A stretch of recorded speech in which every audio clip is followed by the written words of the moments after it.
Happy Monday, everyone. I wanted to jump in before I spend the rest of the day with some family, doing a cookout, talking to you about Defiance. So, wherever you're watching this video, drop me an emoji that describes how you feel when your child's being defiant. I know, it's like that red angry face one, right? That's the one I would drop. If we haven't met yet, my name is Melissa Corkum. I'm a post-adoption support specialist and creator of the Real Life Behavior Plan system, bringing you brain-based solutions to challenging behaviors so that you can laugh more and yell less. And guys, I have some crazy exciting news. Before I give you the 4 simple steps to handling defiance, I wanted to let you know that my coaching and safe and sound services, all the things I do to support adoptive parents, are going to be officially services of the Adoption Connection. We'll be transitioning through the month of June. So that means that the Facebook group supporting parents of kids with challenging behaviors will be shutting down. But all the things that happen here in this group will be happening over at the Adoption Connection group. So that's good news for both you and me. So for those of you who have told us, I don't know, it would be so nice to have everything in one place is what you've told us, basically. You'll find everything now under the Adoption Connection brand. So that means, and it also means it means one less group for me to pay attention to, be in, and so you'll get just better response time, better connection at the Adoption Connection group. And that will be a place where you can ask all of your questions, both about adoption, the trickiness of open adoption, all the adoption topics, but also the challenging behaviors that often come when parenting kids who have those early adverse experiences and who have change in primary caregiver, as all of our kids who come to us through kinship, adoption, and foster care do.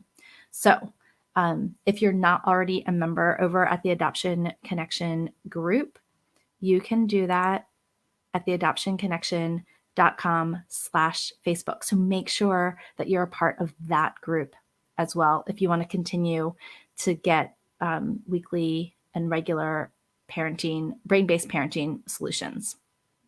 If you happen to be watching this on Instagram TV, you want to hop over and make sure that you're following the Adoption Connection on Instagram, because that's where these videos will live from here on out.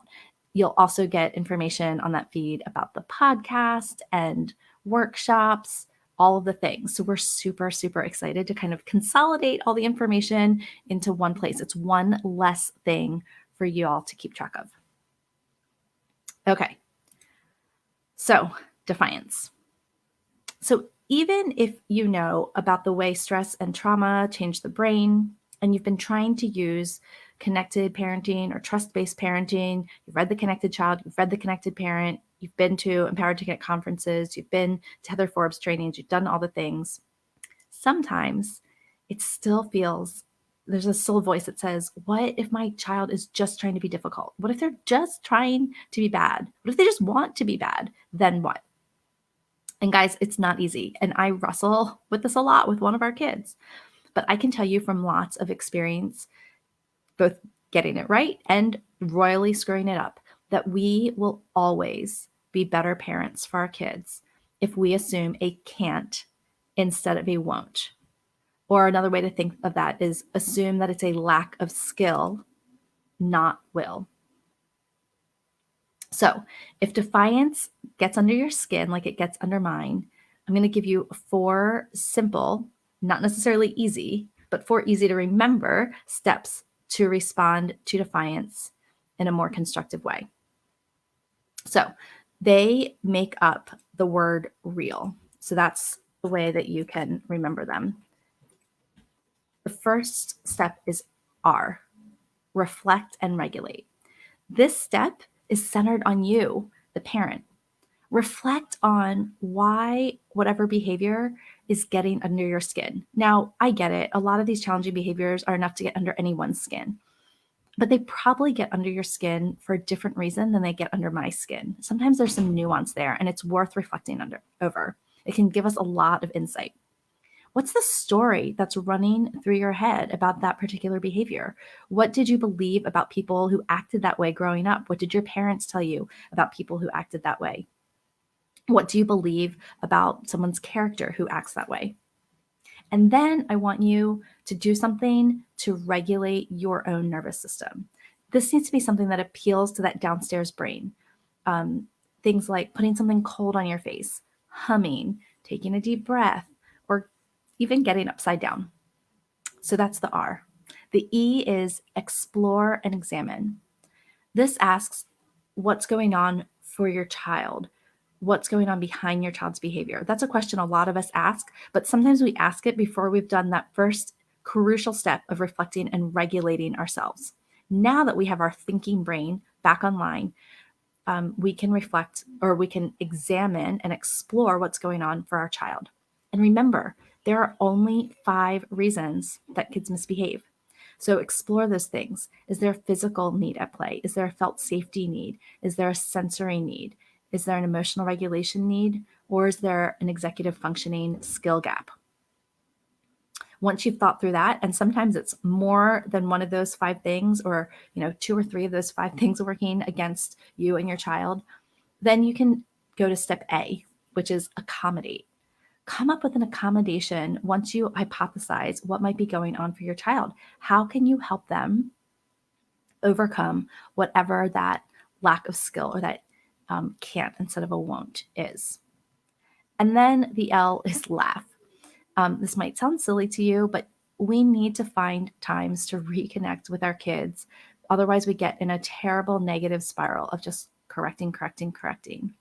And believe it or not, it's the moments when we're laughing with our kids that help them move towards maturity. I've said it a million times, but Bruce Perry says that the definition of maturity is the accumulation of positive social emotional interactions that we have with our child. So we have to find ways to reconnect and laugh with our kids, build a foundation of fun that will help our kids meet some of those 5 basic needs, so that their needs don't come out sideways in behaviors.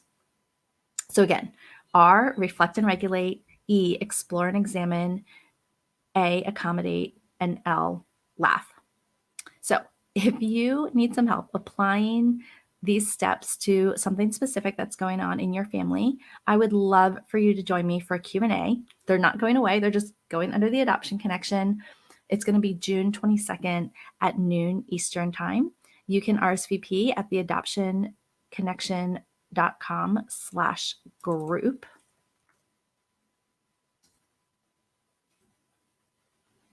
And if you're watching this on Instagram TV, you can just comment, invite me, and I will send you a clickable link to your DMs. All right. I hope you guys are having a fantastic holiday and being able to laugh. Find something to do where you can laugh with your kids, even if it's been a hard day already. And I will see you next time, but at the Adoption Connection. So make sure you jump onto Instagram at the Adoption Connection, or join the Adoption Connection Facebook group, theadoptionconnection.com/Facebook. Have a great day, everyone.